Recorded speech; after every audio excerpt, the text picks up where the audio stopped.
A little early. Oh, no. So we're a little early, but I just handed out some cards, just so what we're going to be talking about today includes the Faith Coalition, and these little cards I made up so you could go to, we've got a website, and if you use your phone, if you've ever used a QR code, you use your phone, you can just put your phone up to this and it'll take kind of a picture and you can click into the directly into the website, or you can just type in the website. We've also got some social media too that you could follow. And if you have any suggestions for the website or the social media, I'm the person to look after. So just give it one more minute since it's not quite that time. It's like one more minute from that. I think we have a smaller group because we have the 3-day school weekend. That's true. People took off. That's okay. The Indigenous Peoples Weekend, yes. And I think the reason we stopped talking is we saw. Oh, yes, okay. Okay, so yeah, the quote. I ran into this quote by Walt Disney, and I thought it was very appropriate, and it follows what Sam was saying too. For those of you who weren't at the early service, you'll be at the later service, this idea of hope and faith, and it goes beyond just praying. And the way to get started is to quit talking and begin doing. And that's what I want to talk about now. So let's get going. So the Faith Coalition, you may have heard of what this is. It's a made-up name. It's a made-up organization, and I'll explain to you what all of that is.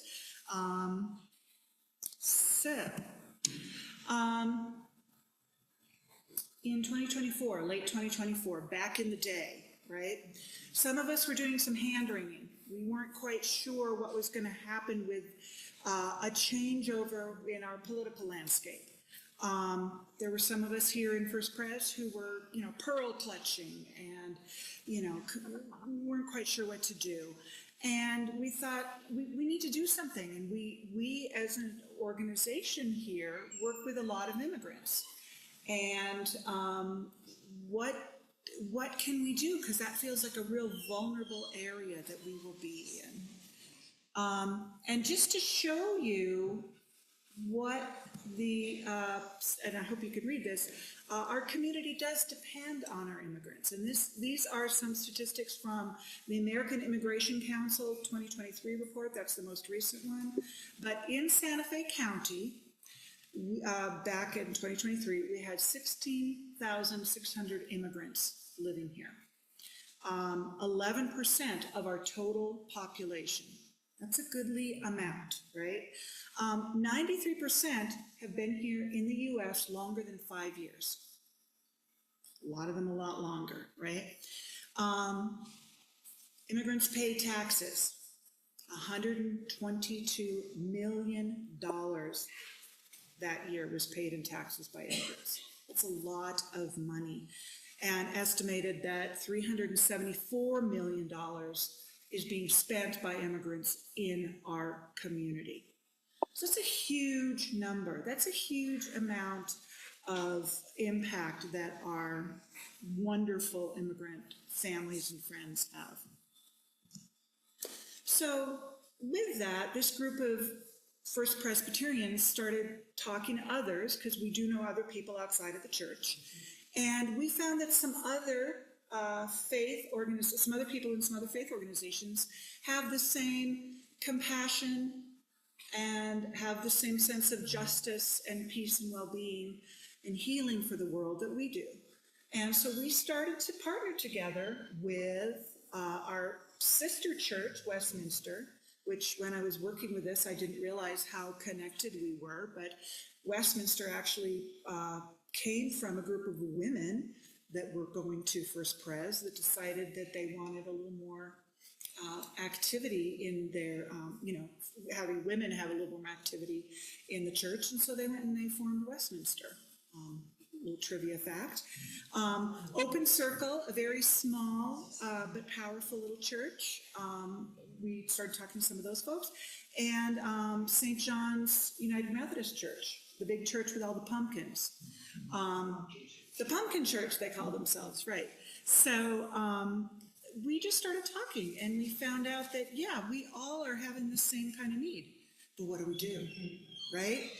We grab our heads, we, complain, we doom scroll, we, get depressed, we cover our eyes. What can we do, right? So we came together. In February of this year, the 4 churches, Westminster, First Pres, Open Circle, and St. John's Methodist, started to meet. And we had a couple meetings and tried to come up with some ways to, connect. We felt that if we worked together, we shared our resources, we would be able to respond in a greater way. And if you look at this picture closely, you can see Bruce and Elise is in there, and I think that's the back of Liz and Judy, and George is in the back, and Maureen, I think, is there. So yeah, we had a good representation of our First Pres folks show up. But we decided we didn't want to be a group of white saviors.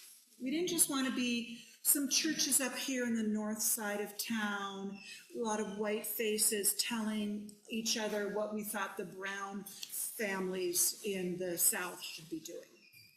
So we decided to have some listening sessions, and we invited some of the social services groups that we already work with.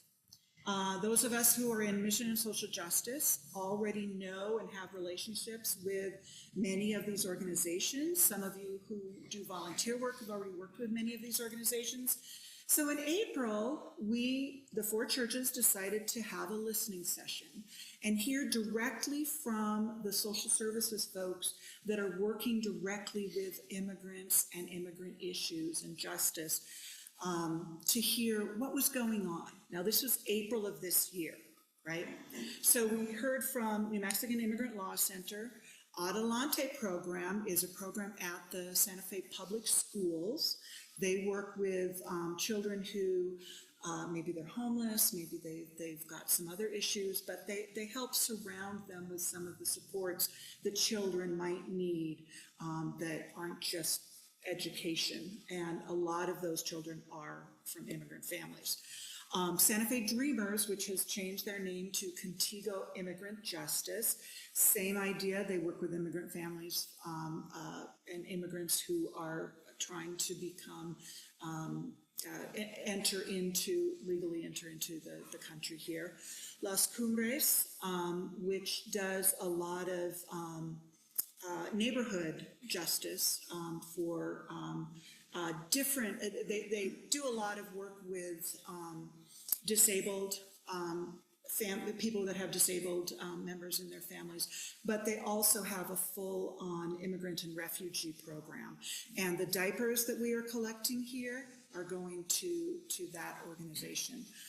Gerard's House historically works with children that have suffered loss. And what they have found is that more and more families are coming there with the loss of someone that has gone into detention or has been deported. So it's not just, the loss that we normally think of. And Esperanza Shelter, which is a battered women's shelter that does work with a lot of immigrants. So we sat and we listened to some of those folks. And a lot of you guys were in part of that. And then we had a workshop. Those from our churches, we came up with some ideas. We heard all of this and we tried to take some action. And here's a little whiteboard of some of the ideas that we came up with. You don't need to read it because we're going to get into it. We came up with some 4 action items. They kind of fell into 4 areas. There were lots of great ideas, but we decided to kind of categorize them. And this is something that we here in this room can all do, even though you're not part of the Faith Coalition. We structured under advocacy, volunteering, funding, and education. and I will get into all of those. So for advocacy, what we mean is working with NGOs, like the list we talked about, and our nonprofit partners, to help them champion legislation, policies, the rights and interests of immigrants, right? So maybe we will be recommending to all of you some boycotts. You know, that seems to be, that works for some areas. Right now, I know there's some folks on one side that are going to boycott the halftime show at the Super Bowl, and others are going to champion the halftime bowl at Super Bowl, right? So you know, there's places where you can let your voice be heard, right? Protests. Judy did a good job in the early service of talking about the protest. There is a protest this Saturday, and I've got some handouts, and Judy put one in the elevator, of the No Kings protest. You know, protesting is a very traditional part of faith. I'm looking at Sam because he's my expert in. I cannot be an expert in the Bible, but there is a lot of protesting that happens, and protesting can be done and still have faith in our government and our system. And then we are also developing some leadership narratives. The first call, or the first advocacy that we did was, there was an ad that some of you may have seen, and it's up on the bulletin board, with a call for action. We put this in the New Mexican and the Paso Tiempo.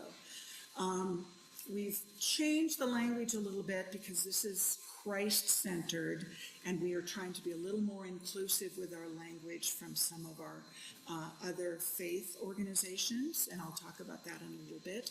But we wanted to call to action from a faith community that this was not what we stood for. What was going on in the world, or in the country, in our state, in our town right now, surrounding immigrants, was not how faith organizations should be thinking about this. And I shouldn't say should, but so we posted this call for action, and we got responses. We had several people responding. We have several individuals who are not part of a faith community who have now joined the Faith Coalition because they found a place that will voice the kinds of things that they are concerned about.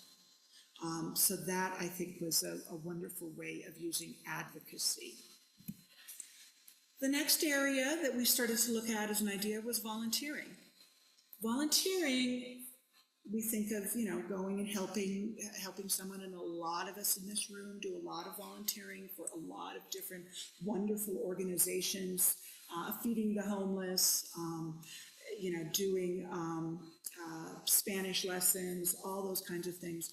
But we also included giving material goods. So again, the diaper exchange that we're doing, you know, another area that we can help support immigrants. And again, you don't have to be part of the Faith Coalition to help this. The Faith Coalition is trying to push this out, and making sure that we can help support those social service organizations that are directly helping immigrants. We have started by giving materials.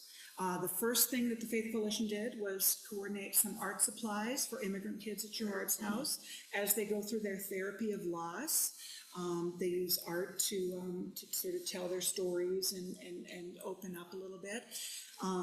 St. John's had a bunch of stuff that they had just accumulated and wanted to give away. The other churches joined in, and so a bunch of materials. Gerard's house folks came and just picked the things that they wanted, which was lovely. The eyeglasses. Now that may not seem like an immigrant related thing, but a lot of low-income patients, eye patients, that receive the recycled eyewear are from immigrant families, or are immigrants themselves. There were some hygiene kits that were given for grieving parents at the Gerard's house. And right now I talked about the diaper personal care ideas. So more to come. We are getting more and more requests, so we'll be doing more of that. And we've also been supporting volunteer opportunities. On our First Pres website, we've got a list of some volunteer opportunities. We're trying to get some things posted up here. I know Judy tried to reach out to some of you that individually said, yes, I will volunteer. I know some of you already do a lot of volunteering, but we're trying to make it a little bit easier for people to find something that matches what they're doing. Funding. This was another area that came up. How many of you heard of the Matthew 25 fund? Okay, so Matthew 25 fund here in First Pres, and Maureen works with that now too.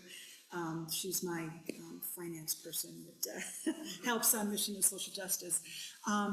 Matthew 25 fund is between, is it Open Circle, Westminster, and First Pres? It is. Okay, so those three churches come together, and when individuals in the community who have gone through a social service network called Navigator have a need, like their car is broken down and that's the way they get to work, need, $300 or whatever to repair the car, the Matthew 25 fund might fund that need, right?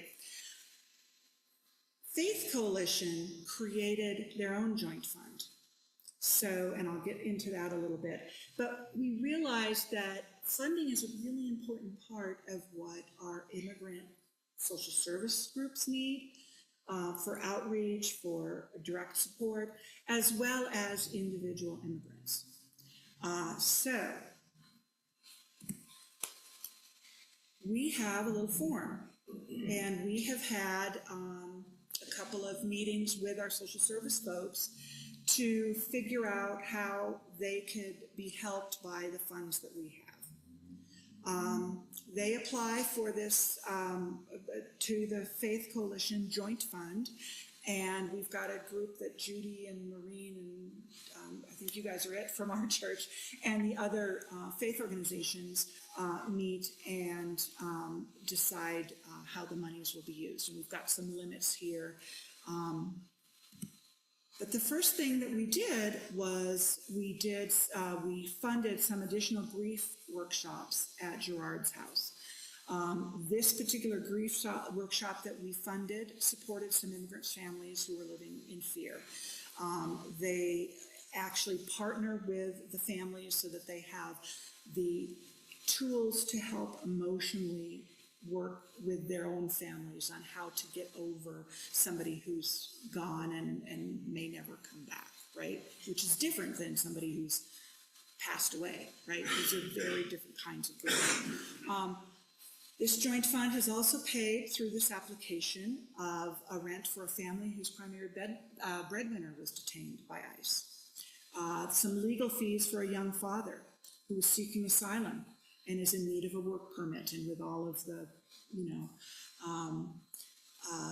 the red tape, if you will, there's a lot of extra legal fees that get added on, and some legal fees for a mother of three.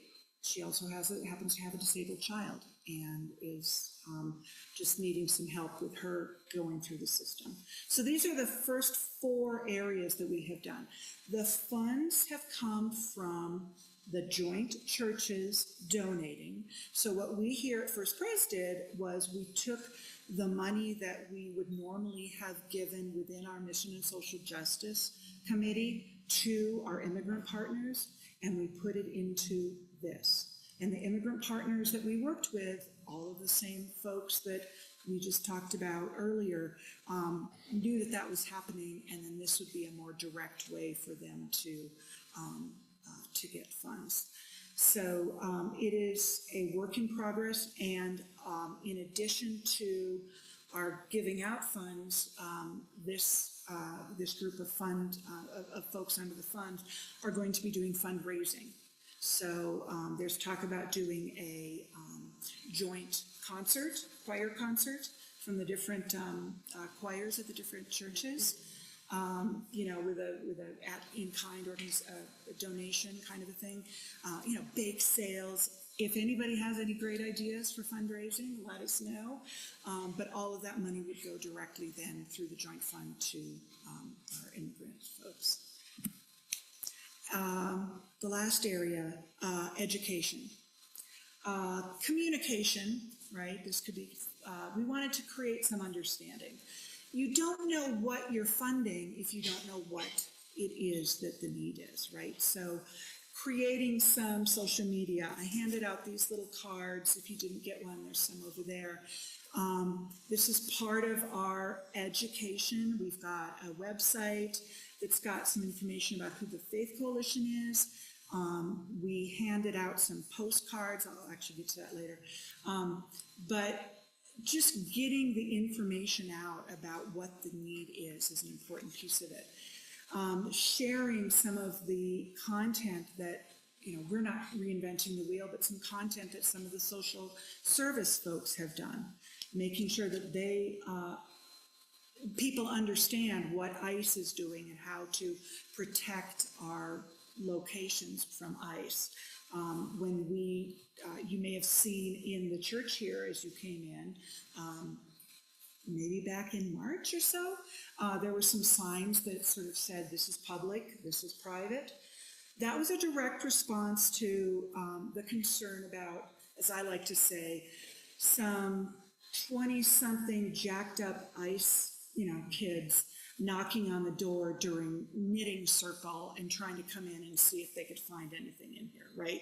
So from our legal experts, they said, if you designate areas that are public, like the sanctuary, and anyone can come in, that's fine. But places like the back offices, like the children's center, those are private, and you need to have a warrant to get in there and all of that. So just trying to educate and get out there, and we've passed that information on to many, many other churches and other organizations to be able to do those kinds of things.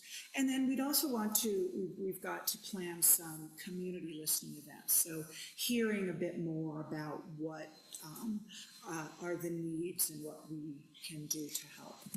So again, some of the areas that we're educating are the website, some social media, if any of you are on there. I did a presentation at the Mayor's Committee on Immigrants, where they wanted to learn particularly what the joint fund was about. So we did a presentation there. Very well received. A lot of the social services folks that work with immigrants were there, so they were part of that. I did a presentation to the Interfaith Leadership Alliance. You guys probably know that, ILA. That is still running once a month, and they are very interested, and a lot of those folks would like to join, and we'll continue with that partnership. We had some postcards that we handed out at the South Side Feria. You may have heard of it was a little fair that was done at the middle school down on the South Side. And one side of the postcards were for immigrants to say, you are not alone. We are here to help you. We had two contact folks at two different social services groups for them to go through. And then the other side was for people that wanted to help out maybe with the joint fund or being part of the Faith Coalition. So, and by the way, just to sort of go back to the joint fund too, the Faith Coalition themselves are not handing out funds or handing out diapers directly to individuals. We are going through the social services groups to do so. We did not want to be in the situation of being judge and jury and all of that kind of stuff, because we don't know what we don't know, right? Let the experts do the expert work. So that's what we're doing, and that's what the postcards wanted folks to go through those channels. We also had a newcomers meeting. Remember, I mentioned that there were folks that had seen the ad and wanted to know more. So Jenny from Westminster Pres and I did a presentation here in Pope Hall with about 10 individuals who are not part of any faith organization, or maybe they're sort of spiritual, or maybe they were part of a church at one point, and I've been in that situation too. But they wanted to do something, and this was the place that they felt that they could maybe do something. So we had a presentation there. And then I've started a coalition newsletter. Actually, I started it, but now I've got someone that's running it, so that's great. And the newsletter that is to those within the Faith Coalition about some news articles, some protests, information, that kind of thing. And we continue to grow. So from those 4 first churches that we talked about, we now have 9 faith organizations: United Church of Christ, Christ Lutheran Church, the one that has the pallet homes, the Unitarian Universalist, the Buddha Center out on Rabbit Road, and St. Bede's Episcopal. Now, some of them haven't quite gotten individuals connected up with us, but their faith leaders or individuals within there have said, yes, we want to be part of what you're doing. And in total, we've got about 60 people right now that are showing up at our monthly meetings or actively trying to do something. And we want to continue to grow. But why interfaith? Any ideas? Because our faith is our power. Good one. Our faith is our power, right? Any other ideas? Well, I think it's important that God stay uppermost in why anybody does anything, because without that we are nothing but claims and so the fact that there are many faiths is huge, but God is one. Great Just answer. very personal. Great answer. Anyone else? So,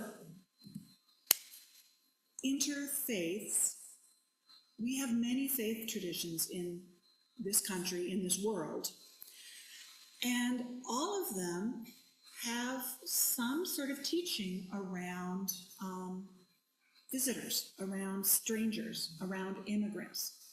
And it is that you have a duty to treat them with love, respect, dignity, and honor. That's a universal thing. I didn't make up these words. I stole them from some scholar that was talking about immigration ideas within different religions. Our city of faith here, Santa Fe, is evolving. This is from the Pew Research Center in February 2025. Within New Mexico, there wasn't something specifically for Santa Fe, 63% of New Mexicans are Christians. 5% are other religions, and I'll show you that in a second, and 30 are unaffiliated. So the numbers don't add to 100 because not everybody answered or whatnot, but this is some telling information, right? So, yay, 60%, that's a majority, okay. But that has evolved, right? You might have thought that it would have been higher. Maybe a few years ago, it probably was. So yes, New Mexican is mostly Christian. Under Christian, we've got the breakdown. I didn't do this breakdown. This was from Pew. And when I showed this to Bruce Goslin, my co-chair on all of these things, he said, oh, well, you can't use the Mormons and you can't use Jehovah's Witnesses. They're not Christian. I did not make up this rule. This is from Pew Research. Take with it what you'd like. The numbers are very low for those areas anyway, blah, blah, blah. But this church falls under mainline Protestant, which is only at 6%, right? Evangelical Protestant, larger Christian, and Catholic, 27, right? Other religions include our Jewish, Muslim, Buddhist, and Hindu friends, right? And this is, again, in New Mexico, right? But this church family, our wonderful little First Pres, and including Westminster Pres, is only 1% in New Mexico, right? Religiously unaffiliated, I just kind of threw that in there. Nothing in particular is 20%, right? Agnostic is 5%. That's more than our little Presbyterian USA. So we need to think beyond just our little church family. if we want to grow and if we really want to make an impact.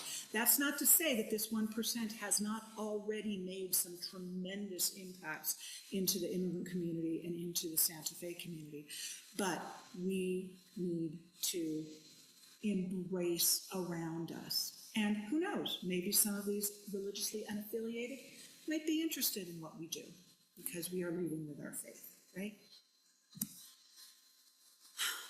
And then this quote from, again, the Pew Research: Americans who identify with non-Christian religions are more likely than Christians to view America's openness to people from all over the world as essential to the country's identity. Right? So I didn't get into the nitty-gritty and start to point fingers, but some of, if you want to go onto the Pew Research Center for Religious Landscape Study, you can see that the area that is least open to people from around the world happens to fall into the evangelical religion area. And I see some head nodding. And again, not to point fingers, these are statistics, right? So take with that what you want. But what that tells me too is that there's a group, there's a group of this religiously unaffiliated that would be more than happy to be helping our immigrant friends and families and neighbors, right? So we need to be sure to reach out to that. But there are evangelical Christians that are more than happy to assist with those who need help. Correct. Not everybody is just a flying fool. Correct. Correct. Good. Yes. No, and that's a good point, right? Some of you may have heard me talk about, not to bring politics into this, but this group called Braver Angels, right? It's a political, it's a non-political organization built to help us understand the differences across the red and blue aisles, right? And it's very easy for us over here in one little camp to point the finger at them, right? But there is a lot of crossover, and yes, it's still a statistic, but it doesn't mean that everybody falls into that, right? So, thank you for that, Mary. Keep me honest.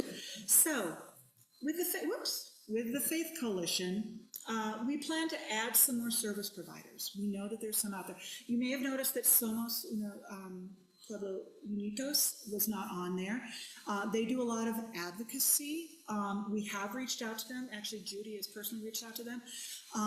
They tend to be a little bit more on the political side, working with legislature and stuff, and maybe we will connect more with them when we do some more advocacy. But at the point that we were working to try to individually help some immigrants, they said, you know what, it's okay. We let this go to some other areas. We would like to get more faith communities involved. There are only so many of us working in this area. When Bruce Goslin comes back, I have dumped on him a whole list of faith communities that he can follow up with, because I've kind of run out of bandwidth a little bit. And if any of you have any friends in any other faith areas that you think might be interested, we would certainly do that, or individuals too. More individuals as part of this. We would like to educate more on what is going on with our immigrant population, right? So more, maybe a listening session. We've talked a little bit about that. The Roadmap to Resistance folks have talked a little bit about having something, getting our leaders to speak up.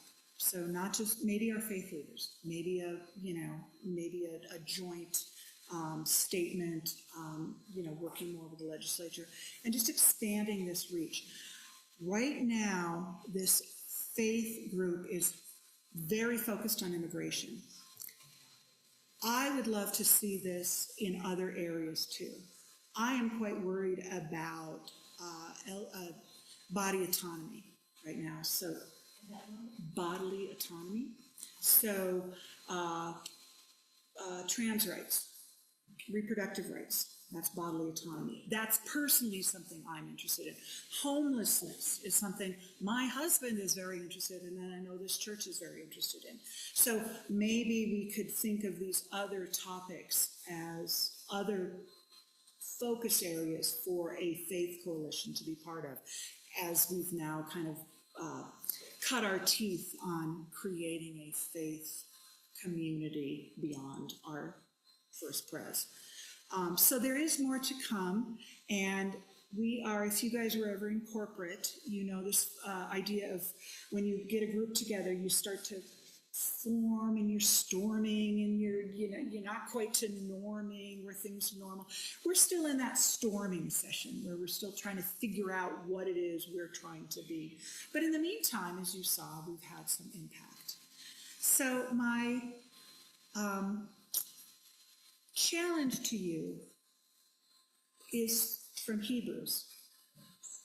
And maybe Sam could even give me the background of this. I'm putting him on the spot here, but let's consider how to provoke one another into love and good deeds, right? So I think we all want to do something. Some of us don't know what to do. Some of us get overwhelmed, and back to that slide where we're, head on hands and hand wringing and pearl clutching and all of that. Even those little things. Even the little pack of diapers that goes to Los Cumbres, that goes to a mother who is a new immigrant. Even the new eyeglasses that, were sitting in your drawer that got repurposed. All of those things can make a difference. Wynn Lewis, I was hoping she was here today. You guys know Wynn from here. She helped me hand out the postcards at the Southside Feria. And while I was going up I actually hit the banks that were there and said, you should fund this, because I was kind of thinking in that way. She was working more with the immigrants, and she handed the postcard that said, on the one side said, "You are not alone," and we had them in Spanish and in English. And the woman she's talked to started crying because she didn't realize that someone else cared.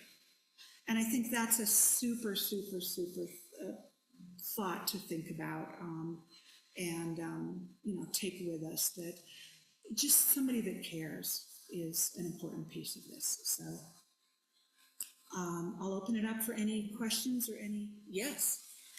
So is Westminster still doing the Matthew 25, or are they putting this into the Matthew 25 is still a separate fund. They are still funding people within that have. Immigrants beyond white. They are helping us to manage. They are managing the joint fund for immigrants, simply because they already had everything in place. That's definitely, if you want to know the systems of the groups, how about that 47%? Yeah. The feeding roles, so when you're getting your cost of family involved. Yes. They traditionally involved. Yes. That's an excellent point. I troll the religious news around immigration for, just because it's fun. And the Pope has recently been saying a lot about immigration. The bishops' conference just had a whole big thing about how we should protest. There were just a group of Catholics in Chicago that were stopped as they were trying to march to one of the detention centers. So the Catholics are involved. And yes, that's a big, 27% is a big part of here. And we would love to get some Spanish-speaking Catholic churches. It is just a question of bandwidth right now, of being able to do that outreach and get them involved. But yes, absolutely. Yes, Judy. I just want to add two things. First of all, I want to commend Gian. She has done an incredible amount of work and time. And as you can see, she is so talented in putting together a PowerPoint and in her speaking. And secondly, I wanted to re-emphasize what she mentioned, is it's okay for individuals to donate to this fund. You don't have to sit back and just let the churches do it. We'll take anything you've got. Thank you, Judy. And yes. I just wanted to say, my first meeting was last 2 weeks ago. And I was so impressed with such a young group. I mean, they're not young in age. But they haven't been going all that long. Just during this year, it got really started. And yet, very well organized, and people are coming forward, and the enthusiasm of this group is the one thing that you can pick up on immediately. So keep your ears open, and we'll know when the next times are coming up. And if you want to be involved, there's a lot to do, and I just sort of signed up and said, well, I'd be happy to. Whatever, I have a few, I'm going to get those. I've got some ideas for you. Yes. You know, and really, it even appeals to you to even think about it. It is something really worth. And buy your pumpkins at St. John's, because they have allocated 25% of those funds will go to the Faith Coalition. That's a lot. That's a lot of money. Last year, for their pumpkin sale, I just was talking to someone. They made $14,000. So it's a sizable donation to their church when they do sell pumpkins. Yes. I wanted to point out that this work and the way that it began built on the racism seminars that we did during COVID. And just so that we think that, oh, we did that and now it's over. And whatever happened, I don't know, nothing. But actually, it was a consciousness that, and it started in the Mission and Social Justice Committee conversation about how we cannot come in with solutions. That is white privilege. Now, who says that? You know, except that people who have been through this awareness, seminar after seminar after seminar, that opened up our minds and hearts and said, wait a minute, there is a different way we need to act. And figuring out the right relationship between those agencies who are on the ground doing the work daily, those of us who are affected very minimally and yet actually economically and in our hearts, and then those who are suffering victims who are innocent, caught up in all of this. How do you create right relationship there? And I think this is just brilliant, the way that it has rolled out, to say, we honor those agencies doing what they do. They know what they do best. They have the trust. We have other gifts, and we can bring those to the table to leverage what's needed. And finally, those that are most effective, which, by the way, who are the most resilient people. I mean, there is no reason that there should be a celebrative atmosphere, but in the school that we work, you know, parents are coming out and they're celebrating parent this and that, and we think, where do they get it? They're the very people that are being watched. But you walk away and you say, oh my God, I'm stronger for having just walked through here. So I think that it's a beautiful thing that's evolving and wonderful to be part of. So one of the events that's coming up is Not the Lions Club, but the Kiwanis is doing a Dia de los Muertos at the plaza. So it's like a 2-day Halloween and then the day after on the plaza, and they've got, you know, a bunch of kids stuff and bands and things. And I'm going to have something in the newsletter because, you know, you can go and find things. But it does concern me that in today's world, will there be people hiding in the shadows, you know, looking to make things difficult for someone that would want to come and, you know, enjoy something from their culture? I think it is still something that us white North Side people I live on the south side, but I'm including myself in the north side people, can go and be part of. And even if there is somebody hiding in the shadows, we can show that it's, we are there in strength and supportive. And even though it's not being done, the Kiwanis is probably a very white organization as far as I know. It's not being necessarily done by an immigrant group. It is still celebrating, as you said, our immigrant culture here. So, yes, Judy. I just wanted to say also that we haven't seen things in the paper about ICE being here, but they are. One of our church members called me on yesterday morning and was concerned because ICE was there and they did grab somebody. So we may not see it, but they are here. Well, and there's an at-home ice block.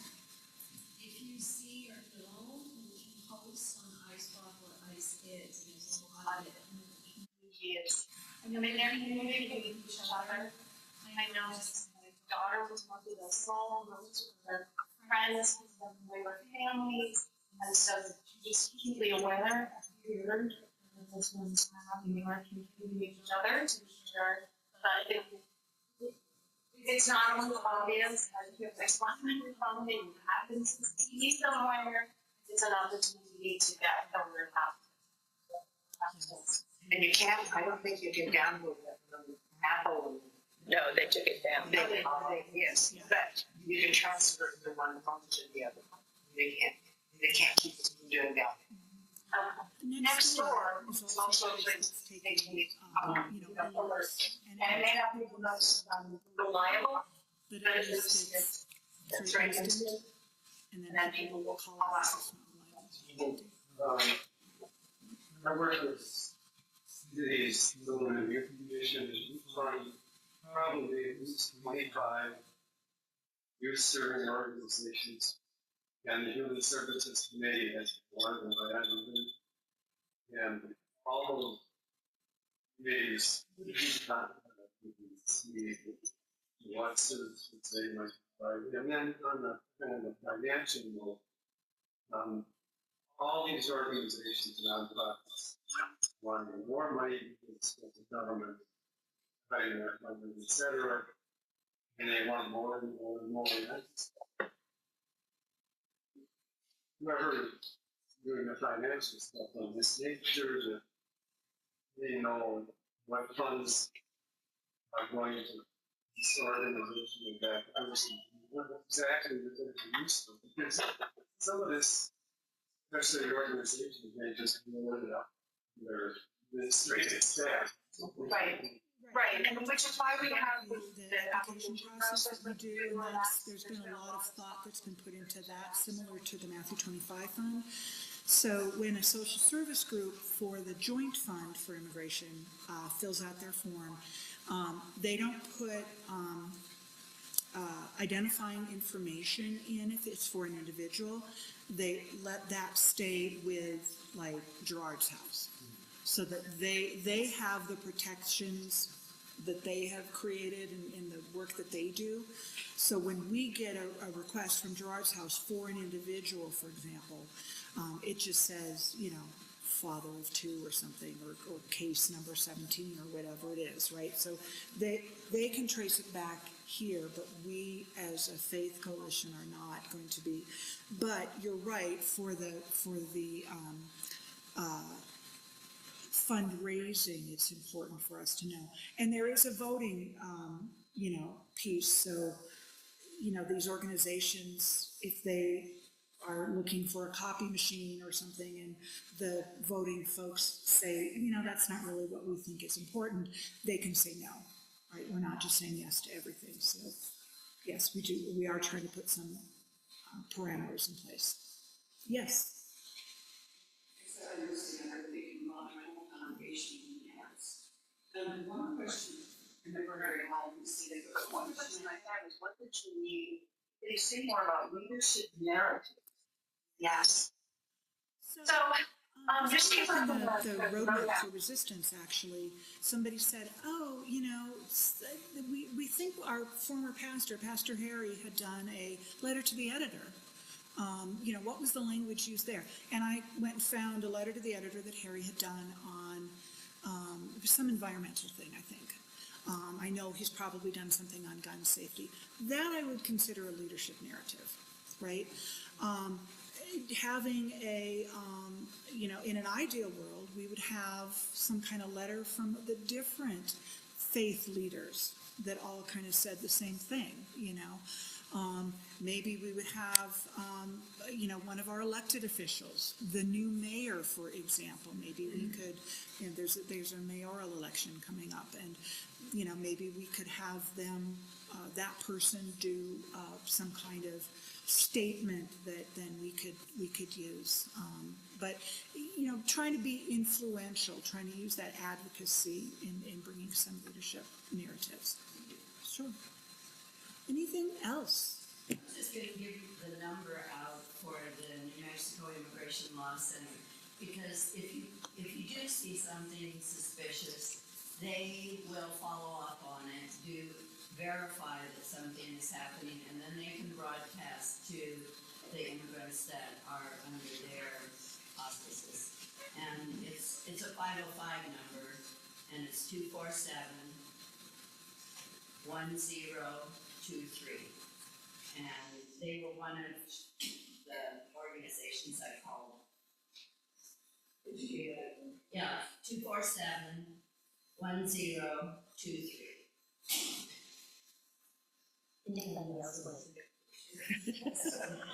Yeah, and if you want any of this, so I'm from North Dakota, so I'm very familiar with that upper Midwest sort of situation. And there are lots of immigrants that are in those areas. This is not just a border state situation, right? But if you want any of the materials, I'm happy to share them. That's the whole point is, let's not just be one little church doing one little thing. Let's try to bring in as many as possible. Yes, Dick. Thanksgiving is coming up, and all those workers and those turkey farms. Yeah. Oh, Yeah, there are lots and lots of things. And again, that comes to education, right? If people understand where their food comes from, right? It's not even just the person picking it, it's the person driving the truck. It's the person unpacking things. It's the person selling things, right? Yes, Elise. I want to share another figure because I think it's something that people don't think about. And that's the number of dollars that go back to Mexico alone from people sending money to their families, people working here. It is $42 billion a year. And when we think as Americans, what would be a good development strategy, or what would be the kind of program that would really get to the people? This is it. It's the people sending money to the people. And that's $42 billion. When you cut that off, and what do you have? Yeah, it's the butterfly effect, right? One little thing. I do encourage all of you to educate yourself, right? Maybe not all of us are interested in a protest, right? Which there's some for the No Kings. Maybe not all of us are willing to, put our neck out that way. But you can sign a petition online, right? You can drop off some eyeglasses. You can, there'll be a lot of opportunities. And I'm going to do this in my neighborhood. I'm part of a neighborhood book group. I've been getting them to collect those plastic lids for the benches that are being made. I'm going to get them to do the diapers and the other stuff too, because it doesn't need to be just people that walk through the church here. It can be, I've got relatives that are not part of this community. They can do stuff online. So I encourage all of us to think how we can be helpful in those areas. Yes? If you haven't done it already, would you share your presentation with us today?